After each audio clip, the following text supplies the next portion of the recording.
Nasa state of calamity na rin ang bayan ng Glan sa Sarangani dahil sa matinding pinsala ng magnitude 7.8 na lindol nitong Lunes. Kaugnay niyan, makakapanayam natin si Glan Sarangani Municipal Disaster Risk Reduction and Management Officer Antonio Acharon Jr. Magandang umaga po sa inyo, sir. Yes, ma'am. Good morning, ma'am. May buntag. Opo.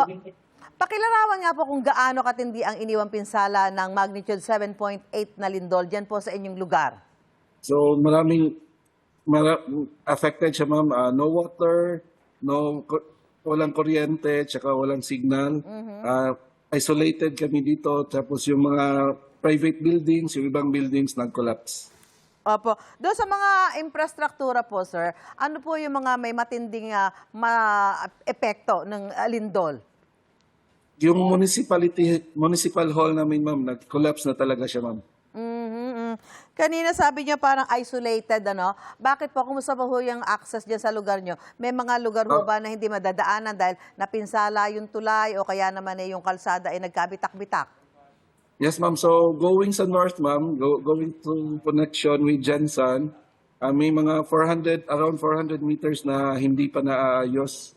Yung mga bridges na nahanapan na ng solution, and going to the south side ng Glan, hindi pa naaalis yung mga landslide, truck slide sa mga highways, ma'am. Apo, and as we speak, kumusta ho yung linya ng komunikasyon, supply ng tubig at kuryente?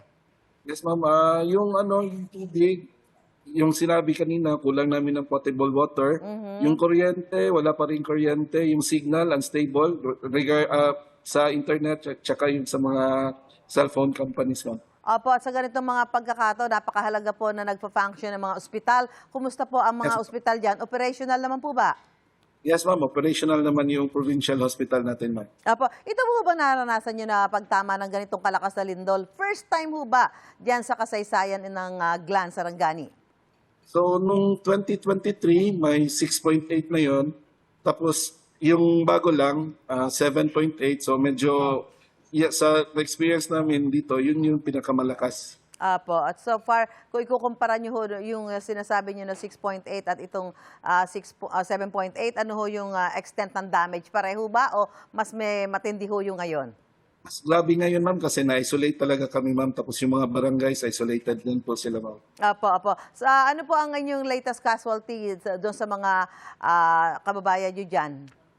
Yes, ma'am. So, ngayon, ma'am, kami ngayon, ma'am, search, rescue, and retrieval ngayong araw. Yung mga pamilya po na lumisan muna dahil naapektuhan yung kanilang mga bahay na pinsala, ano ho ang plano ng LGU doon ho sa mga wala pang mauuwi ang bahay? Medyo whole municipal-wide kasi siya, ma'am. Opo. Yung ma'am, sa labas lang ng bahay natutulog, iba sa kalsada kasi may fear sila sa mga aftershocks na nagaganap. So mas gusto lang sa mga malapit sa mga bahay-bahay nila?